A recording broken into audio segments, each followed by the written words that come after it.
네, 오늘 하나님의 말씀은 하나님 나라라는 제목으로 오늘 나누고자 합니다. 하나님이 침묵하셨습니다.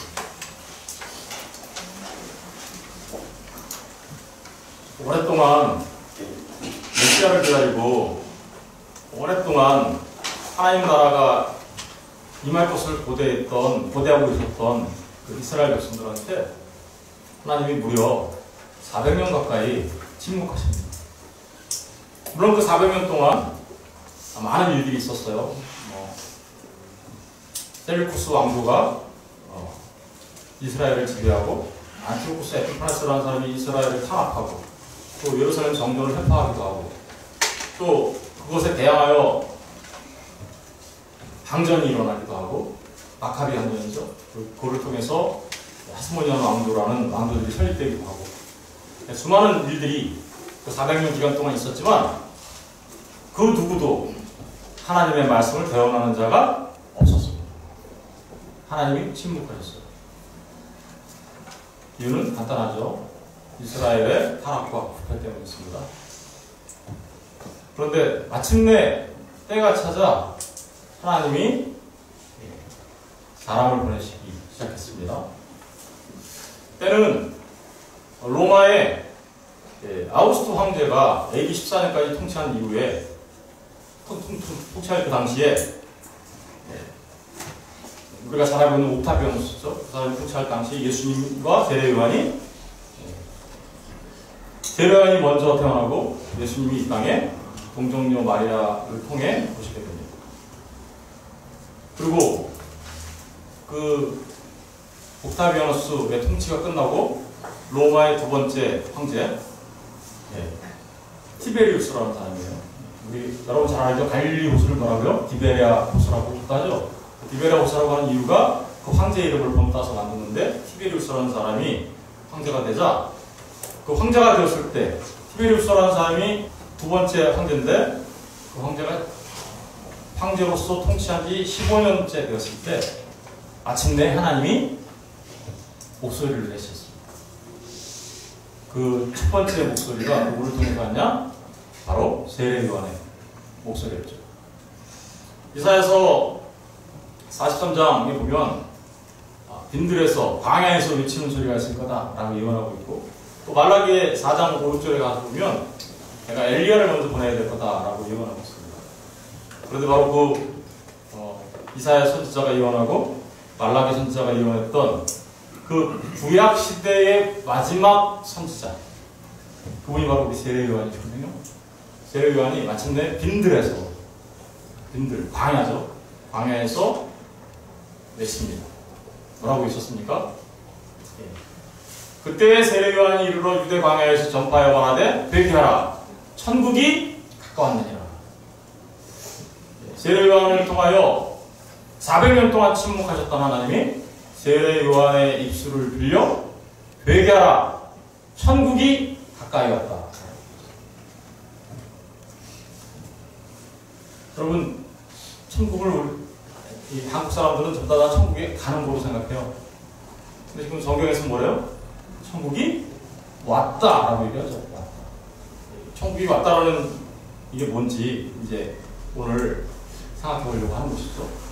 여러분 천국은 가는 것이기도 하지만 사실은 간다기보다 천국이 우리에게로 오는 것이죠.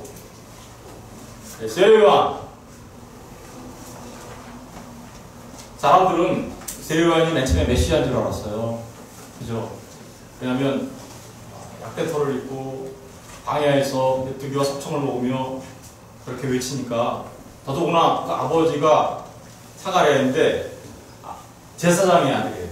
제사장이 엄마는 누구냐면 아론 지파의 가정에서 그러니까 제사장의 아비야 계통의 제사장의 아버지 그리고 아론의 집안의 딸 그를 통해서 온 세례요한이었기 때문에 세례요한이 메시아인가?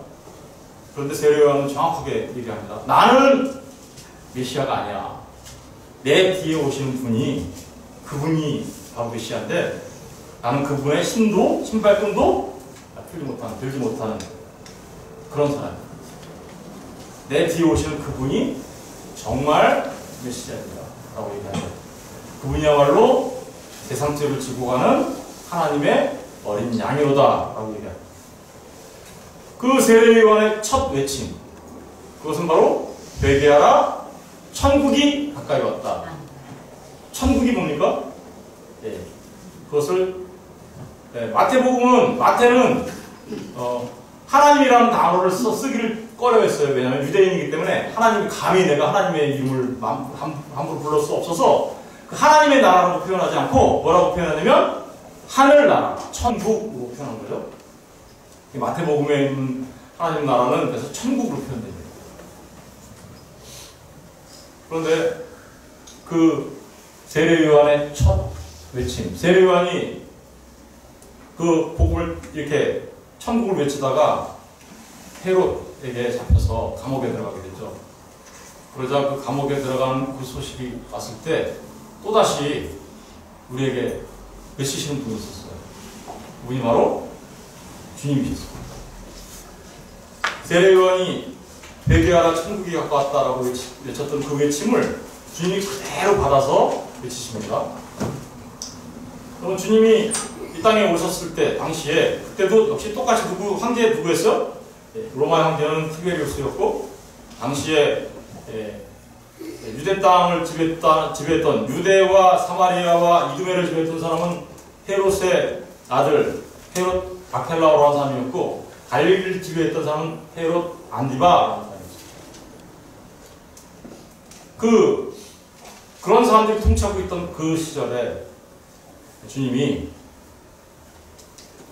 이제 세례요한이 감옥에 들어가자 주님이 세례요한으로부터 이미 세례를 받으시고 광야에 나가 시험을 당하시고 사단의 시험을 말씀으로 승리하신 다음에 세상에 나와서 첫 번째로 외친 말씀이 있습니다. 그것은 세례요한의 말씀과 똑같습니다. 우리 다 같이 한번 읽어볼까요? 시작. 요한이 예수께서 갈릴리에 오셔서 하나님의 복음을 전파하여 이르시되 때가 찼고 하나님의 나라가 가까이 왔으니 회개하고 복음을 때가 찼다. 그리고 하나님의 나라가 어떻게 됐다고요? 가까이 왔다. 그러니까 뭐래요? 회개하고 복음을 믿어라 라고 외칩니다. 세례요한의 외침을 좀 더 구체적으로 좀 더 분명하게 그 복음을 전파하고 있습니다.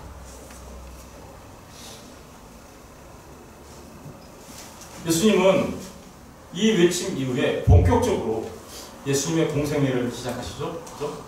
본격적으로 세상 사람들에게 나가서 회개하고 복음을 믿으라. 천국이 가까웠다라고 외치기 시작합니다. 예수님이 3년 동안 공생애를 사시는 동안에 주님이 하신 일이 있다면 바로 한 가지 일이에요. 그것은 천국이, 다시 말하면 하나님 나라가 가까이 왔다. 아니, 이미 하나님 나라가 왔다 라고 얘기하는 거예요. 왔다. 가까이 온 거는 아직 안 왔나? 이런 생각이 들죠? 그런데 가까이 왔다라는 그 말 안에는 이미 천국이 하나님 나라가 도래했다라는 의미가 있어요. 예수님은 공생의 내내 동안 수많은 일들을 하시죠. 수많은 일들을 하세요. 여러분들이 잘 알다시피 예수님은 엄청난 기적들을 많이 해놨어요. 그죠? 특별히 요한복음에서는 세븐 세메이온이라고 하죠. 7개의 표적을 행하시죠. 7개의 표적. 세븐 세메이온, 세븐 사인즈라고 합니다. 사인이라고 합니다. 그러니까 그 표적들이 있는데 대표적인 게 가나 혼인잔치에서 물이 뭐 되겠어요? 포도주 되게 합니다. 왕의 신하를 살린 것. 그죠? 그 다음에 베데스다 연못가에서 안진뱅이를 일으켜 세우신 것. 광야 빈들에서 5,000명을 보리떡 2개와 5병 이어져 물고기 2마리와 보리떡 5개로 먹이신 기적. 그리고 그 일이 끝나면 물 위를 걸으시는 기적을 일으키셨고, 5번째가 소경이 눈을 뜨게 하는 기적을 일으키셨고, 마지막으로 죽었던 나사로를 살리시는 그러한 기적들을 일으키십니다. 그 외에도 수많은 기적들을 일으키시죠. 그렇게 주님이 그런 기적들을 일으키신 이유가 있어요. 뭐 때문에 그랬을까요? 사실은 그 많은 일들은 천국이 왔다라는 뜻이에요. 천국. 세례 요한이 한때 흔들렸어요. 예수님이 메시아가 오면 하나님 나라가 바로 임할 줄 알고, 그리고 마치 그 이스라엘 사람들이 생각했던 것처럼 하나님의 나라가 어떻게 올 거라고 생각했냐면, 지금 티베리우스가 통치하는 로마의 통치가 무너져 내리고 이제 이스라엘의 왕이 온 세상을 점령하고 통치하는 그런 나라가 와야 되는데, 예수님은 그러기는커녕 때로는 내가 십자가에 달려 죽어야 돼. 그리고 예루살렘에 올라와서 예루살렘의 모든 그 사람들을 무력으로 장악하고 정복하고 로마를 정복해 나가는 그런 일이 아니라 지금까지 말씀드렸던 그런 일을 하셨다고 해요. 그러니까 세례 요한이 어땠을까요? 처음에 이분이 메시아 맞아? 이렇게 의심도 했어요. 그래서 사람을 옥에 갇혀있던 세례 요한이 예수님한테 사람을 보내요. 우리가 다른 사람을 기다려야 되나요? 당신이 그분 만나요. 이렇게. 그러자 예수님이 대답하시죠.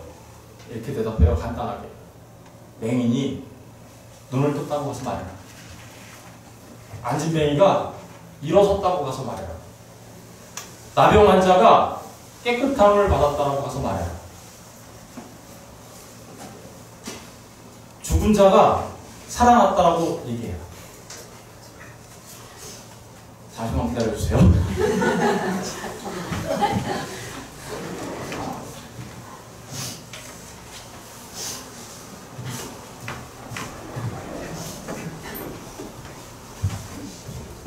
이게 동영상으로 올리는데 편집이 안 돼요. 제가 편집 기술이 없어서. 그래서 이거 그냥 다 올라갈 것 같은데 어찌되었든 괜찮습니다. 네. 안진뱅이 일어나고 죽은 자가 살아났다고 말해요. 무슨 뜻일까요? 예수님이 그렇게 얘기한 데는 이유가 딱 있죠? 그 이유는 다름 아닌 하나님 나라가 왔다. 그리고 그 하나님 나라가 왔는데 내가 바로 네가 기다리던 그다. 이렇게 얘기하는 거죠. 내가 바로 네가 기다리던 그다. 많은 사람들이 예수님의 그 일들을 보고 놀랐습니다. 그런데 대제사장과 서기관과 바리새인들은 예수님께서 하시는 그 일들을 보고 이렇게 얘기했어요.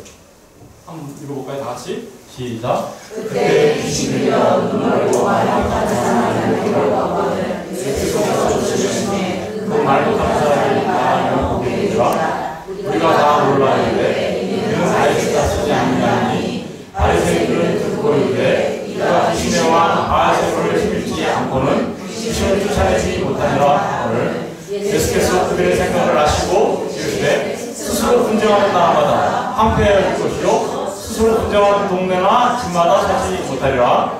만일 사탄이 사탄을 쫓아내면 스스로 분쟁하는 것이 그리하여 어떻게 그의 나라가 서겠느냐. 또 내가 바알세불을 힘입어 귀신을 쫓아내면 너희 아들들은 누구를 힘입어 쫓아내겠느냐. 그러므로 그들이 너희의 재판관이 되리라. 그러나 내가 하나님의 성령을 힘입어 귀신을 쫓아내는 것이면 하나님의 나라가 이미 너희에게 사람들이 예수님이 귀신을 쫓아내니까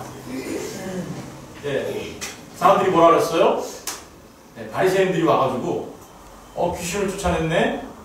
귀신이 어떻게 쫓아냈을까? 바알세불을 힘입지 않는 24절에 보면 바리새인들은 듣고 이르되 이가 귀신의 왕 뭐요? 바알세불을 힘입지 않고는 귀신을 쫓아내지 못할 거다. 이렇게 얘기합니다. 그러자 예수님이 무슨 소리 하냐. 야, 자기들 집안끼리 귀신하고 둘이서 싸우면 지들끼리 망하는 거지. 어떻게 내가 귀신을 이용하여 귀신을 쫓아내겠냐. 그런 일은 있을 수가 없다. 그런 일은 그렇죠? 26절에 만일 사탄이 사탄을 쫓아내면 스스로 분쟁하는 것이 아니냐. 그렇게 하고서야 어떻게 그 사탄의 나라가 이 땅에 세워지겠냐? 라고 얘기하면서 오히려 예수님은 그들의 주장을 반박하시죠. 그러면서 이렇게 28절이 중요하죠? 그러나 내가 하나님의 성령을 힘입어 귀신을 쫓아내는 것이라면 그렇죠? 하나님 나라가 이미 어떻게 했다고요? 너희에게 임해. 세례요한이 외쳤죠. 하나님 나라가 천국이 가까웠다. 예수님도 외쳤죠. 천국이 가까웠다. 그런데 그 천국이 가까웠다라는 말은 이미 천국이 임하였다라는 뜻이에요. 그러면 지금 천국이 임했어요? 아니었어요? 지금 저와 여러분이 살고 있는 이 시간에는 예수님 따는 천국이 왔고 지금은 천국이 사라졌나요? 그러면 여러분들은 지금 천국을 사십니까? 정말요? 정말 사세요? 네. 진짜요? 네. 네. 어째서 그렇게 대답을 하실 수 있는지 우리 한번 생각해 보도록 하겠습니다.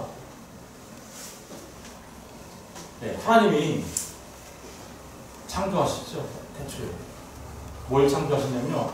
여러분, 태초에 하나님이 만물을 창조했다 그러니까 이 공간만 창조했는 줄 알아요? 사실은 그렇지 않아요? 공간은 물론이거니와 시간도 창조하실 거예요. 태초에 시간을 창조하셨어요. 그 시간이 이렇게 흘러갑니다. 그런데 이 창조된 모든 것들은 언젠가는 끝이 옵니다. 그죠? 끝이 납니다. 그리고 그 끝과 이어지는 이 창조부터 끝까지의 세상을 우리는 이 세상이라고 합니다. 그렇죠? 한자로는 금생. 이스라엘 사람들에는 세상이라는 말이 없어요. 그들은 세대라는 말을 쓰죠. 같은 의미예요. 그런데 이 세상이 끝나면 이스라엘 사람들은 뭐라고 생각했냐면 오는 세상이 이 종말이 일어나고 심판이 일어나면 오는 세상이 있을 거다. 오는 세상. 오는 세상. 우리는 이거를 오는 세상이니까 올 내자를 써서 내세라고 하죠. 한국 사람들이 생각하는 내세하고 다른 거예요. 한국 사람들 내세는 뭐예요? 지금 살아있는 이 시대를 금생, 죽으면 내세라고 생각하죠. 성경에서 말하는 내세는 물론 그런 의미가 없는 것은 아니지만 진짜 중요한 건 뭐예요?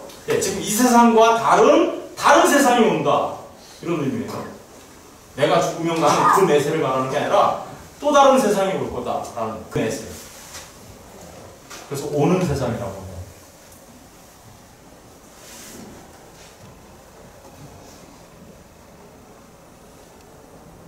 주님이 오셨습니다. 주님이 오시자 초림이라고 하죠. 하나님 나라가 왔죠. 그런데 이미 왔다 그랬어요. 아까 그죠? 이미 왔어요. 근데 아직 하나님 나라가 어떻게 됐어요? 완성되지는 않았습니다. 우리는 하나님 나라가 왔지만 완성되지 않은 하나님 나라를 살아가죠. 그래서 때로는 우리는 저 하늘에 그죠? 하나님 나라를 맛보기도 하고 이 땅에서 땅의 괴로움을 맛보면서 살아갑니다. 우리는 이 동시에 하나님 나라와 땅에 동시에 발붙이고 살아가는 사람들이에요. 그런데 예수님이 십자가에 오셔서 달려 죽으시자 종말이 땡겨져 버렸어요. 왜요? 원래는 종말은 언제 일어나야 되는 거예요? 세상 끝날에 일어나야 되는 거잖아요. 그리고 심판도 언제 일어나야 되는 거예요? 세상 끝날에 일어나야 되는 거죠. 그런데 예수님이 십자가에 달린 그것은 마치 뭐와 똑같으냐면 종말과 심판이 앞당겨져 온 것과 똑같은 거예요. 세상 끝날에 일어나야 될 그 심판이 언제 일어났어요? 2018년 전 그 골고다 언덕에서 그 인간에게 퍼부어져야 될 하나님의 진노가 어떻게 했어요? 십자가에 하나님의 아들에게 퍼부어졌단 말이에요. 그러니까 어떤 일이 벌어진 겁니까? 벌써 하나님 나라가 왔음과 동시에 뭐가 왔어요? 종말, 세상의 끝도 왔어요. 그래서요, 우리는 주님이 재림하시면 보게 되는 이 종말이 이미 왔기 때문에 이 초림과 재림 사이를 우리는 그래서 뭐라래요? 세상의 끝이 벌써 이미 끝날에 있어야 되는데 그 끝이 벌써 왔어요. 그러면 이 전체를 뭐라래요? 말세. 그래서 지금 우리가 어디서 살고 있어요? 말세에 살고 있는 거죠. 말세. 특별히 오늘날 우리가 살아가는 이 시대는 말세의 끝. 말세지말이라고 얘기하는 거죠. 그러니까 이 말세지말을 살아가는 사람들은 어떤 상황에서 살아가나요?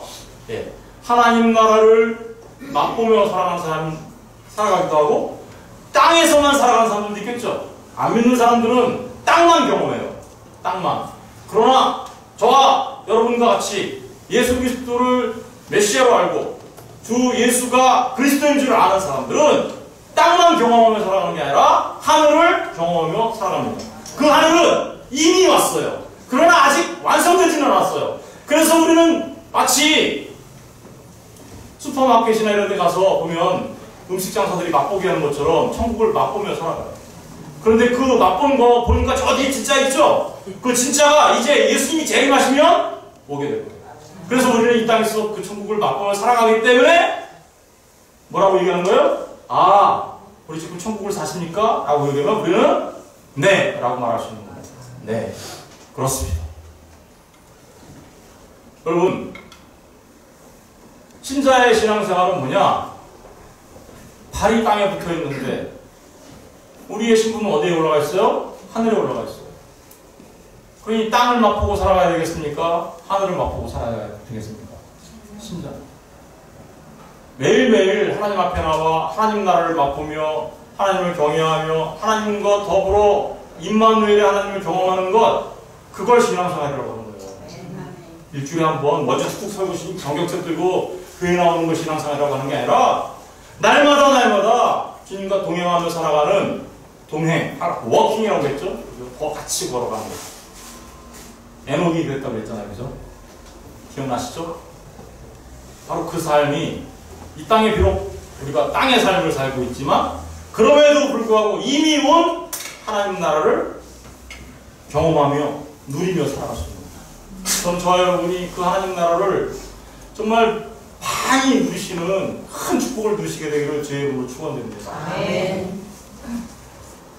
주님이 재림하시면 종말이 일어납니다. 그때는 정말 세상이 끝이 오는 거예요.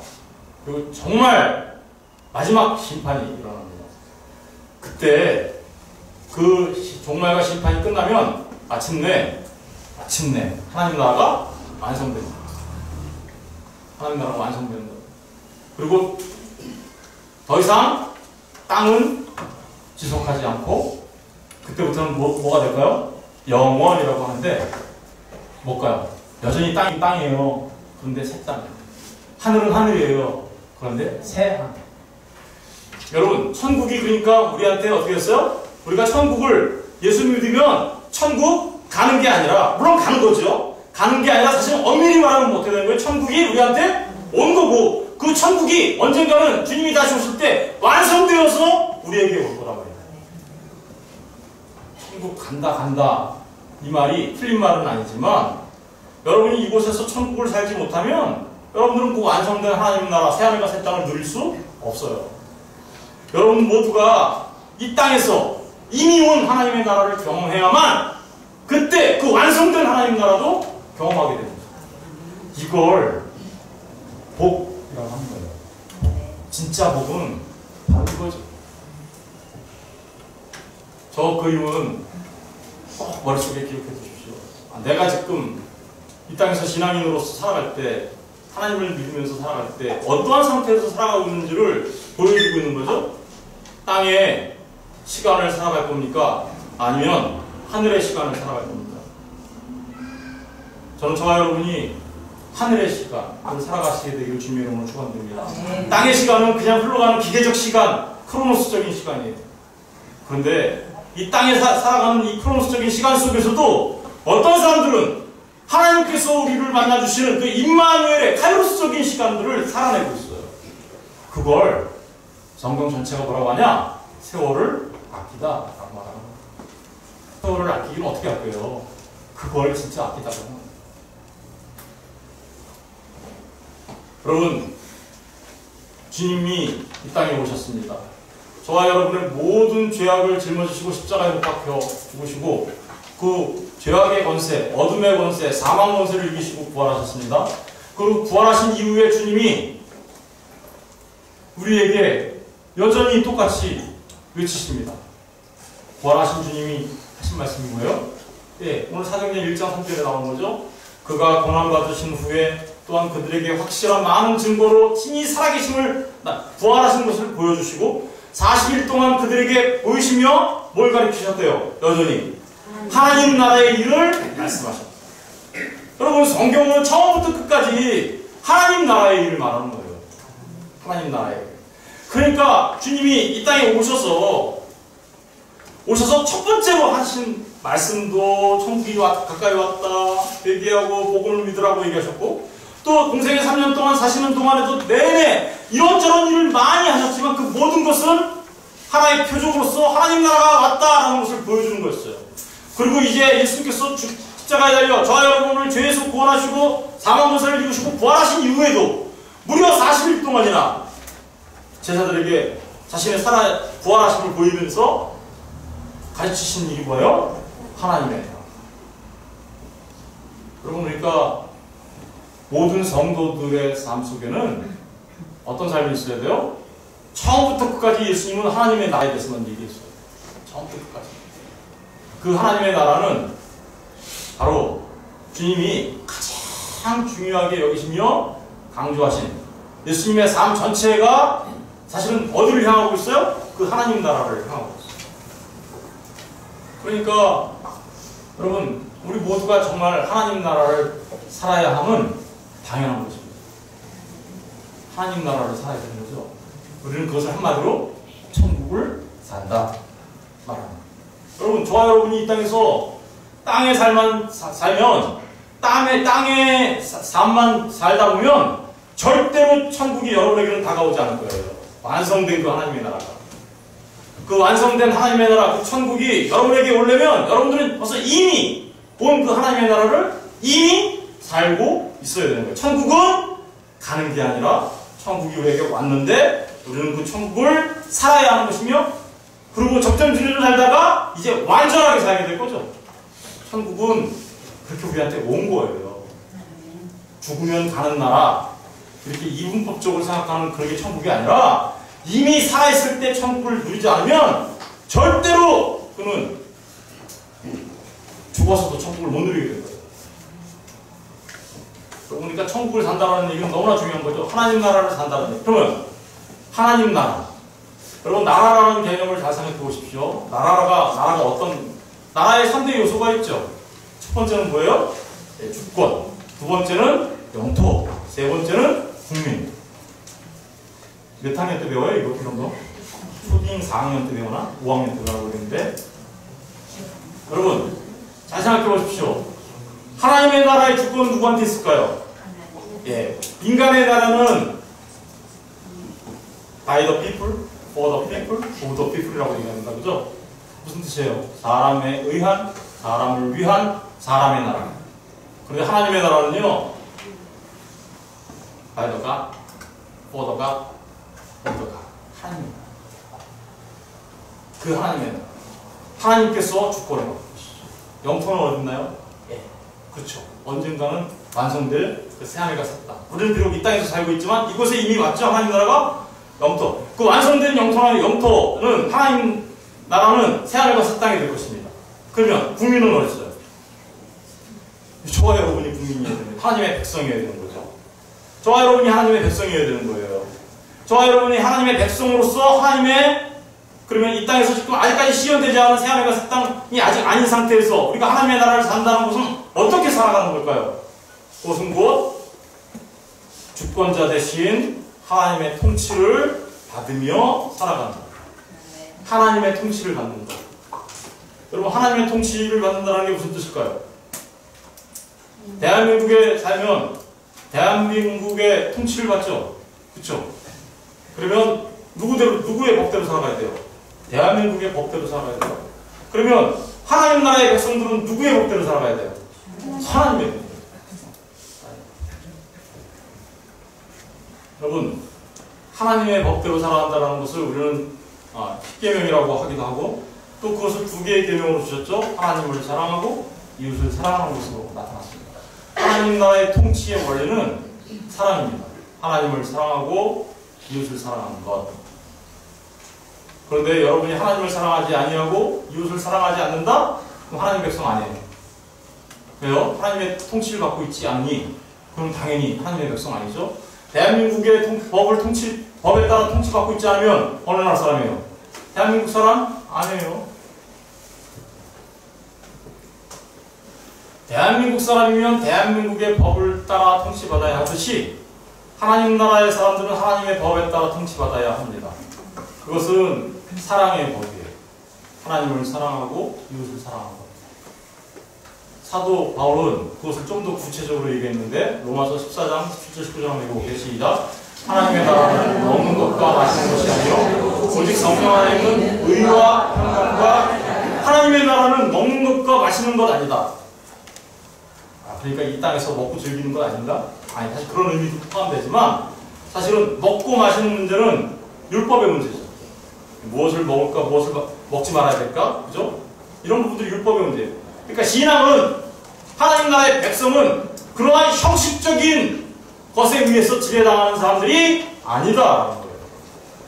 오늘 하나님 나라를 살아가는 하나님의 통치를 받는 사람들은 성령 안에 있는 의와 평강과 희락의 통치를 받아야 된다는 거예요.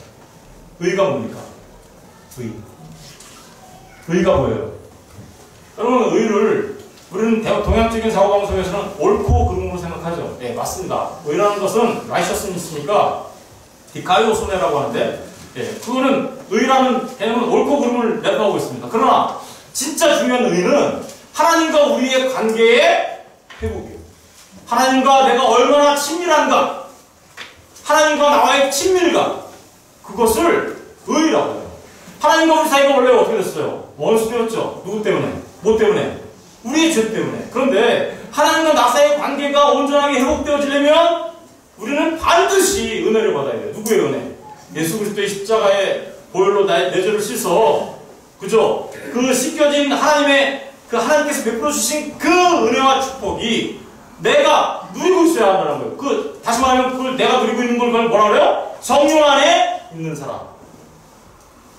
여러분, 주님의 십자가의 보혈의 능력을 믿는 사람, 주님의 죽으심과 부활하심을 믿는 사람, 그 사람들이 하나님과 원수되었던 관계가, 그죠? 관계가 회복되어지고 하나님과 친밀한 관계로 회복되어지는 것, 그걸 갖다가 뭐라 그래요? righteousness, 의입니다. 하나님과의 친밀한 관계. 여러분, 그러니까 하나님의 통치를 받으면 받을수록 어떻게 될까요? 하나님과 점점 친밀해지는 거예요. 말씀을 읽고 기도하며 하나님을 묵상하고 내가 어떻게 하면 하나님을 기쁘시게 할까 고민합니다.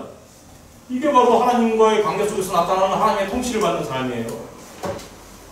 그런데 그 의의 결과로 맺어지는 게 뭘까요? 평강이에요. 평강은 뭘까요? 의가 없으면 절대로 평강을 누릴 수 없어요. 평강은 여러분도 잘 알고 있죠? 샬롬입니다. 에레네. 그런데 이 평강은 세상이 말하는 전세적이고 세상적이고 물질적이고 시간적인 평강을 말합니다. 여러분, 지금까지 말씀드렸던 그 하나님 나라가 주는 평강을 누리는 것을 말하는 거예요.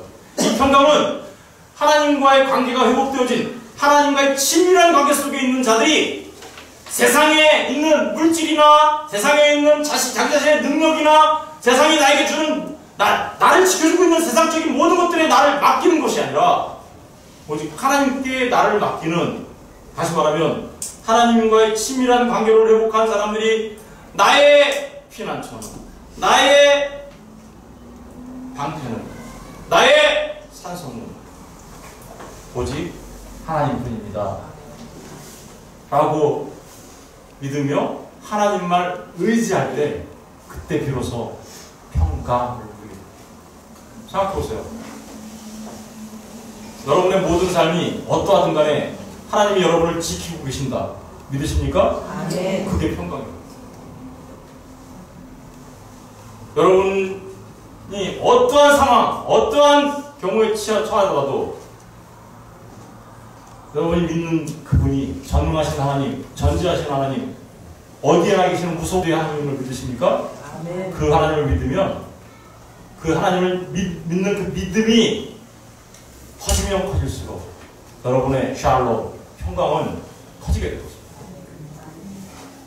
그러니까 하나님과의 친밀감을 회복하고 하나님께로 향한 나의 전적인 의존, 전적인 하나님을 향한 신뢰가 여러분을 평강을 누리게 만들어줍니다. 여러분, 하나님과의 친밀감을 회복하고 하나님만 의지하는 자들에게 무슨 현상이 나타날까요? 그게 희락이에요. 기쁨. 그래서 기쁨이에요. 의는 평강을 낳고 평강은 희락을 낳습니다. 여러분, 나한테는 왜 기쁨이 없어? 하나님을 못 믿어서 그래요. 나는 예수 믿는데 맨날 이렇게 불평불만하고 엉망 속에 살아가. 하나님을 신뢰하지 못해서 그래요. 내 인생은 왜 이렇게 구겨졌어? 하나님과의 관계가 회복되지 못해서 그래요. 여러분, 하나님은 여러분의 인생을 하나님께서 살아가신 그 사랑으로 돌보시는, 여러분과 늘 함께 하시는, 이미 오신 그 천국을 여러분에게 누리게 하시려고 하는 전능하신 하나님, 사랑의 하나님인 줄 믿으십니까? 아멘. 그게 희락. 그래서 그 하나님과의 관계가 이렇게 회복되어진 자들이 이제 교회 안에서 또 다른 하늘들을 만나요. 그래서 18절에 나오죠. 19절 시작.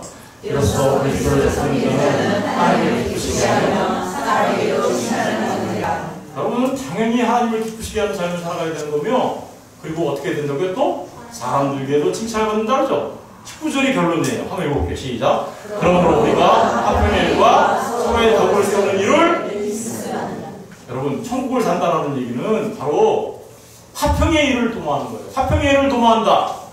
그리고 서로의 덕을 세우는 일을 통하여 천국을 누리며 살아가는 거예요. 하나님을 사랑하죠. 이웃을 사랑하는 그 삶이, 여러분, 제발 교회 안에서 어디서나 자기의 유익을 구하지 말고 옆에 있는 나와 함께하는 믿음의 사람들, 그 사람들의 유익을 구하며 자기 자신을 내어주는 삶, 이게 사랑이죠. 여러분, 그 삶이야말로 예수님께서 사셨던 삶이죠.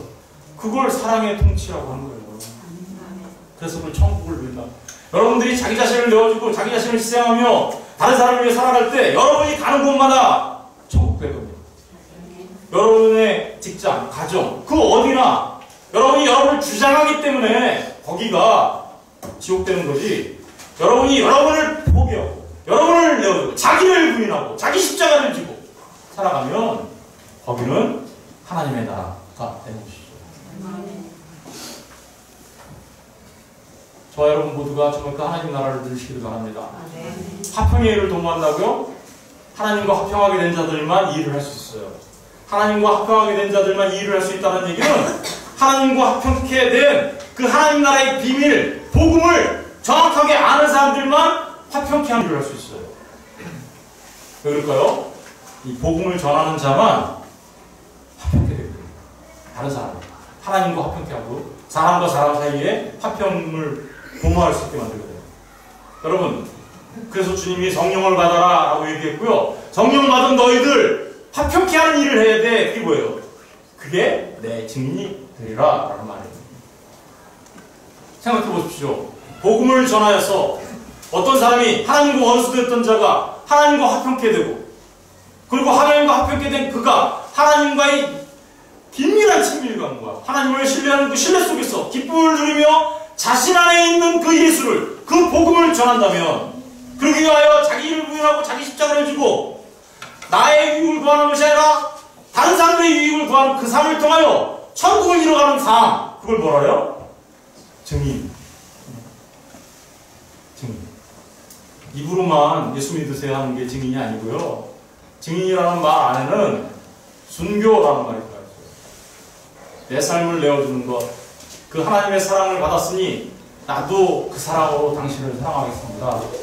나도 그 사랑으로 당신을 섬기겠습니다.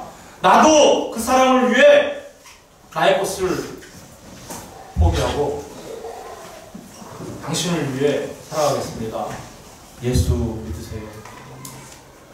예수 믿으세요. 그 일을 하는 그러한 사람들, 그 사람들이 뭐 하는 거예요? 화평케 하는 자들이죠. 결국은 말씀을 뵙습니다. 하나님 나라는 결국은 어떻게 된 거예요? 바로 이렇게 천국을 산다라는 것은, 하나님 나라를 누리며 산다라는 것은 바로 여러분 하나님을 사랑하고 이웃을 사랑하는 그 하나님의 통치를 받으며 살아가는 삶, 그걸 하나님 나라를 산다, 라고 말합니다. 저는 저와 여러분이 어디에서나, 가정에서나, 직장에서나, 사업장에서나, 어딜 가든, 교회는 물론이거든요. 그죠? 정말 하나님 나라를 살며 천국을 사는 분들 다 되시기를 주의 이름으로 축원드립니다. 기도하겠습니다.